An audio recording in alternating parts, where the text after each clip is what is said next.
The sound of the door closing echoed through the house, and for the first time in years I felt utterly alone. My name is Clara, and this is the story of how I almost lost everything and how it changed me forever. It all started on a seemingly ordinary Saturday afternoon.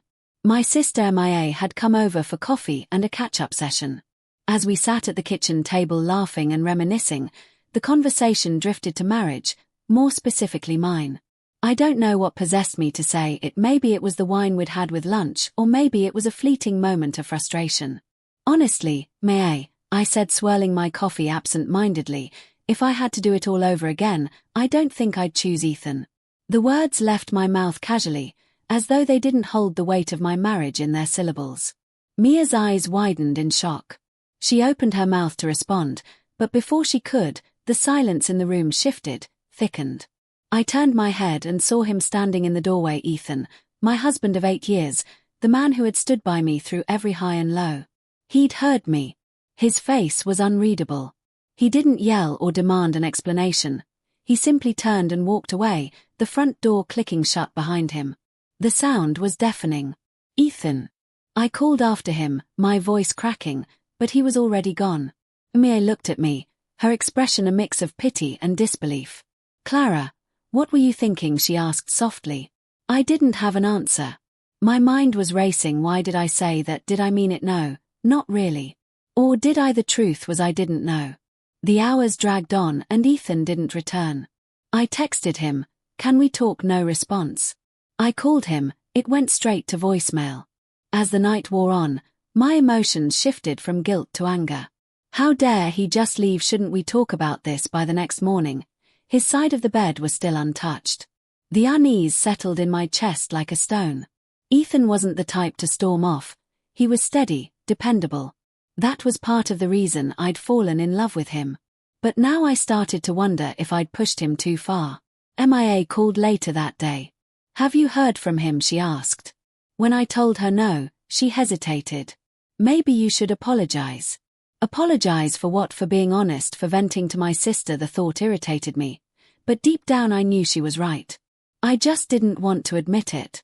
Days turned into a week. Ethan's absence was palpable, a void in every corner of the house. His toothbrush was still in the bathroom, his shoes by the door, but he was gone and the silence was suffocating.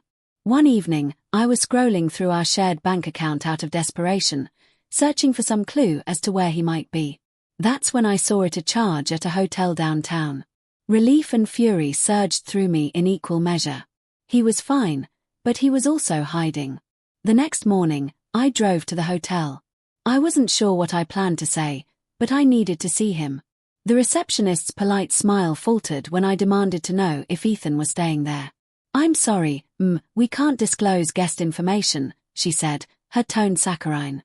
I clenched my fists, biting back a retort. Defeated, I left. As I sat in my car staring at the steering wheel, a realization hit me. This wasn't just about what I'd said to Mia. It was about years of unspoken frustrations, of taking him for granted, and now he'd finally had enough. That evening Ethan came home. He walked in calmly, his bag slung over one shoulder. I froze, unsure of how to react. We need to talk, he said, his voice steady but distant.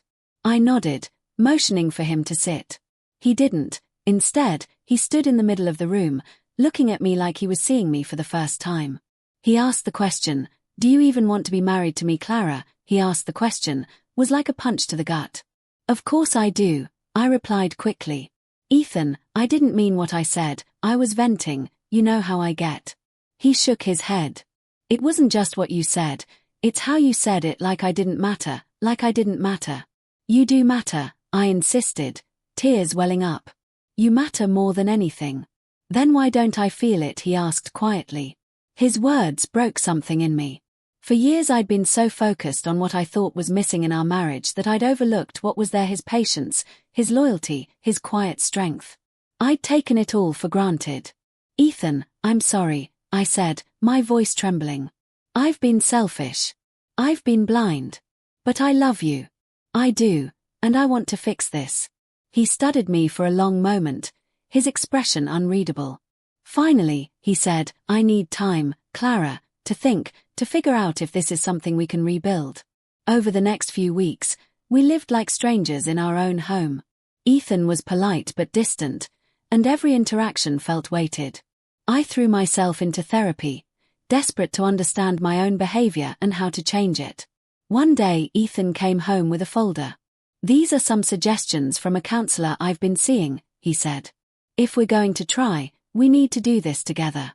I nodded, overwhelmed with relief. "I'll do whatever it takes." The road to reconciliation wasn't easy.